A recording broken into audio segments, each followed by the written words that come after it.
జగదీశ్వర నాతో అన్నది ఏంటంటే 3000 చీరలు పట్టినాయి ఇలా కుర్చీలే 3000 పట్టి అన్నాడు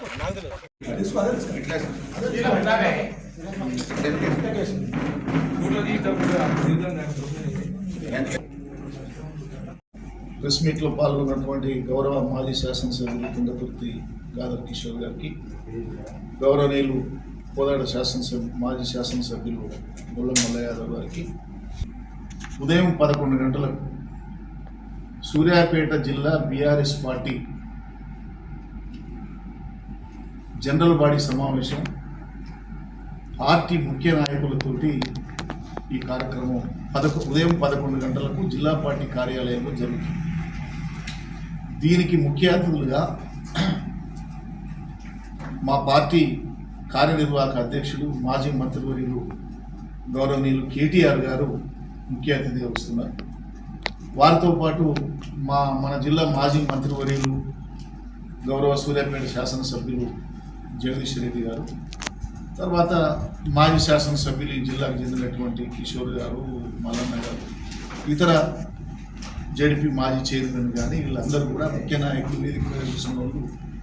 వీళ్ళతో పాటు మాజీ ఎంపీపీలు, మాజీ జడ్పీటీసీలు, జిల్లా మండల పార్టీ అధ్యక్షులు, మండల రైతు సమన్వయ కమిటీ మాజీ అధ్యక్షులు, తర్వాత రైతు సమన్వయ కమిటీ మండల అధ్యక్షులు, వీరితో పాటు ప్రతి గ్రామం నుండి కూడా ముఖ్య నాయకులు, మాజీ సర్పంచులు కానీ మాజీ ఎంపీటీసీలు కానీ ముఖ్య నాయకులు మాత్రమే హాజరయ్యేటువంటి ఈ సమావేశం. దీని యొక్క జిల్లా జనరల్ బాడీ ముఖ్యుల సమావేశం యొక్క ముఖ్య ఉద్దేశం రేపు ఏప్రిల్ 27వ తారీఖు జరిగేటువంటి 25 వసంతాల పార్టీ ఆవిర్భావ దినోత్సవం సందర్భంగా వరంగల్లో జరిగేటువంటి కార్యక్రమాన్ని, బహిరంగ సభను ఎట్లా జయప్రదం చేసుకోవాలి ఏంది అని చెప్పి సన్నాహక సమావేశాన్ని ఏర్పాటు చేసిన ఉద్దేశం. దీంతో పాటు జిల్లాలో వచ్చినటువంటి కరువుతోటి, అంటే సాగునీరు ఇవ్వకుండా, ఎస్ఆర్ఎస్పి నీళ్ళు ఇవ్వకుండా, కాళేశ్వరంలో నీళ్లున్నా కేసీఆర్కు మంచి పేరు వస్తుందని చెప్పి దాన్ని కూడా కాళేశ్వరం నీళ్లను డంపు చేయకుండా ఎస్ఆర్ఎస్పికి కింద ఉన్నటువంటి ఇక్కడ రైతాంగం యొక్క పంట పొలాలు ఎండిపోయినటువంటి దాని మీద చర్చ ఉంటుంది. మీడియా మిత్రులకు అందరికీ నమస్కారం. 20వ తారీఖు సూర్యాపేట జిల్లా ముఖ్య కార్యకర్తల బీఆర్ఎస్ పార్టీ సమావేశానికి ముఖ్య అతిథిగా కేటీఆర్ గారు, గౌరవ అతిథులుగా జగదీష్ రెడ్డి గారు విచ్చేసినటువంటి సందర్భంగా అందరం పెద్ద ఎత్తున పాల్గొని ఆ కార్యక్రమాన్ని దిగ్విజయం చేసుకుంటూ ఏప్రిల్ 27వ తారీఖున వరంగల్ భారీ బహిరంగ సభను కూడా ముందుకు తీసుకుపోవాలి. ప్రభుత్వం చాతగాని పనితనాన్ని, చేయలేని పనితనాన్ని ఎండగడుతూ ప్రజల పక్షాన కొట్లాడినటువంటి ప్రధాన ప్రతిపక్షంగా మన పాత్ర పోషించడం కోసం ముందుకు సాగాలని చెప్పేసి అనుకున్నాం. ఆ కార్యక్రమాన్ని దిగ్విజయం చేసుకుందామని కోరుకుంటూ, అసలు ఇన్నియాలు జరుగుతున్నటువంటి రాజకీయ పరిణామాలు ఏంది, ముఖ్యమంత్రి స్థాయిలో ఉన్నటువంటి ఒక వ్యక్తి మాట్లాడుతున్నటువంటి పదజాలం ఏంది, అలాంటి పదజాలను కూడా సపోర్ట్ చేస్తూ కుహనా మేధావులంటూ మాట్లాడుతున్నటువంటి ఒక సిగ్గుమాలిన దిక్కుతోచినటువంటి పరిస్థితిలో ఈరోజు తెలంగాణ రాష్ట్రంలో ఉన్నటువంటి మేధావులు ఉన్నారంటే కూడా నిజంగా ఒక దిగజారుడు రాజకీయాలు కనిపిస్తున్నటువంటి పరిస్థితి. ఎందుకు ఈ మాట అనాల్సి వస్తుందంటే, స్పీకర్ గారిని ఉద్దేశించి జగదీష్ రెడ్డి గారు ఏదో మాట్లాడడానికి ప్లే చేస్తే ఎన్నిసార్లు ప్లే చేసి చూసినా స్పీకర్ గారు ఉద్దేశించి ఒక్కటి అంటే ఒక్కటి కూడా అక్కడ పరుష పదజాలం కానీ అన్పార్లమెంటరీ లాంగ్వేజ్ కానీ లేదు. అయినా దాన్ని ఏదో సాగుగా చూపించి దళిత స్పీకర్ అంటారా, దళిత స్పీకర్ అంటారా, అరే నాయన స్పీకర్ అంటోడు స్పీకర్ అంతే, దానికి దళితుడు, రెడ్డి, వెల్మా, కమ్మ, కాపుకి అని ఉండవు.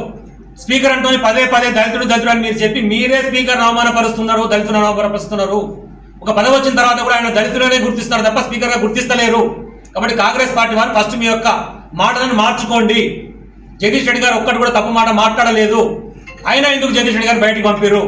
లాస్ట్ టైం చూసినాం మనం, అసెంబ్లీ సాక్షిగా కొడుకుల మొత్తం బట్టలు తీసి నగ్నంగా నిలబెట్టి మీ చరిత్ర ప్రజలకు చూపించారు. కాబట్టి మీకు ఉత్సాహపడుతుంది జగదీష్ రెడ్డి అసెంబ్లీలో ఉంటే, మీకు ఉత్సాహపడుతుంది కొడుకులకు. కాబట్టి ఏదైనా ఒక వంకతో జగదీష్ రెడ్డి బయటకు పంపాలి. కాబట్టి లేనటువంటి దాన్ని సాగుగా చూపించి మేము బహిష్కరిస్తామని చెప్పేసి అప్రజాస్వామికంగా ఒక చీకటి రోజు తలపించే విధంగా అసెంబ్లీ కనిపిస్తుంది. ఏమైనా జగదీష్ రెడ్డి గారిని బయటికి పంపుతాం, అదే అసెంబ్లీ సాక్షిగా ముఖ్యమంత్రి హోదాలో ఉన్నటువంటి వాడు మాట్లాడుతున్న మాట మహిళా జర్నలిస్ట్ అయినా సరే, ఏ జర్నలిస్ట్ అయినా సరే, యూట్యూబ్ వాళ్ళు, సోషల్ మీడియా వాళ్ళు ఇష్టం వచ్చినట్టు మాట్లాడుతున్నారు. కొడుకులను ఒక్కొక్కరిని తోలు తీస్తా, బట్టలోడు తీసుకొడతా అని మాట్లాడతాడు వాడు ముఖ్యమంత్రి. వాడికి ఏదో మానసిక రుగ్మత వచ్చినట్టుంది, మెడలైపోయినాడు రేవంత్ రెడ్డి అంటూ. ఏ మాటలు మాట్లాడుతారు? అసెంబ్లీ సాక్షిగా గా భాషన మాట్లాడేది.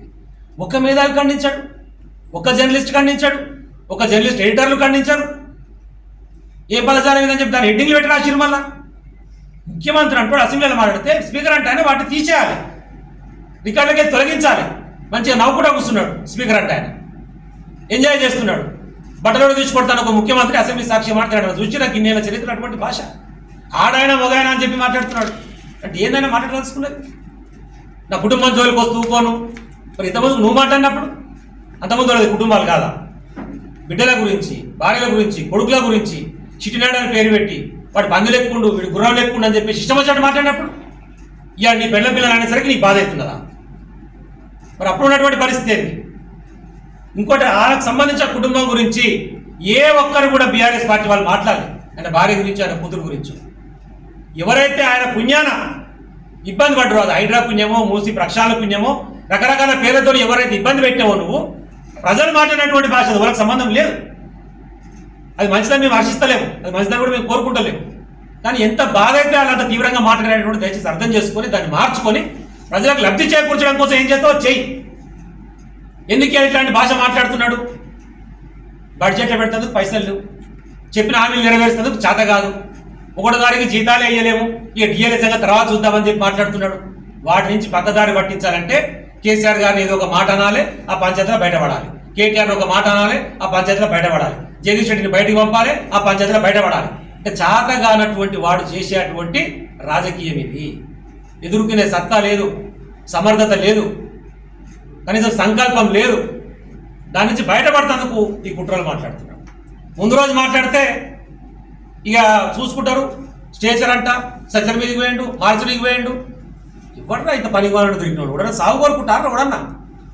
ఎవడన్నా కింద ప్రజలందరూ కోరుకుంటారు కాంగ్రెస్ పార్టీని పొందబెట్టాలి, కాంగ్రెస్ పార్టీని చంపాలి అని చెప్పి.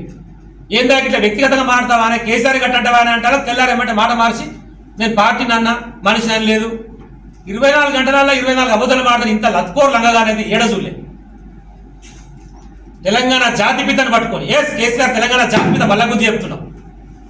తెలంగాణ కోసం పార్టీ పెట్టి నిర్విరామంగా శ్రమించి ఢిల్లీలో ప్రతి ఒక్క గల్లీ తిరిగి ప్రతి ఒక్క పార్టీ గారికి పోయి కాలు మొక్కి, ఏలు మొక్కి అందరినీ ఒప్పించి తెలంగాణ ప్రజలను ఏకం చేసి తెలంగాణ సాధించడం 100% జాతిపితే.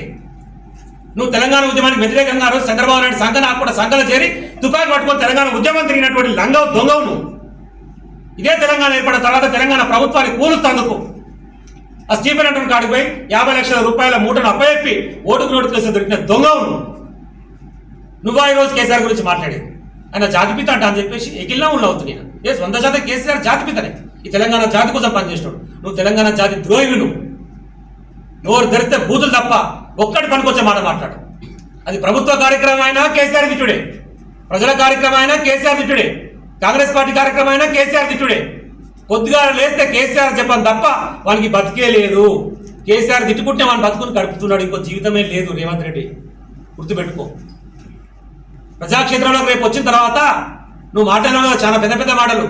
ప్రజాక్షేత్రంలో ఓటు రాజకీయాల ద్వారా రేపు నిన్ను బట్టలో తీసి నీకే గుణపాఠం చెప్తారు ప్రజలు. దయచేసి తస్మాత్ జాగ్రత్త, నోరు దగ్గర పెట్టుకొని మాట్లాడు, లేకపోతే నాలుక తీరేస్తాను కొడతా అని చెప్పి హెచ్చరిస్తా ఉన్నాం.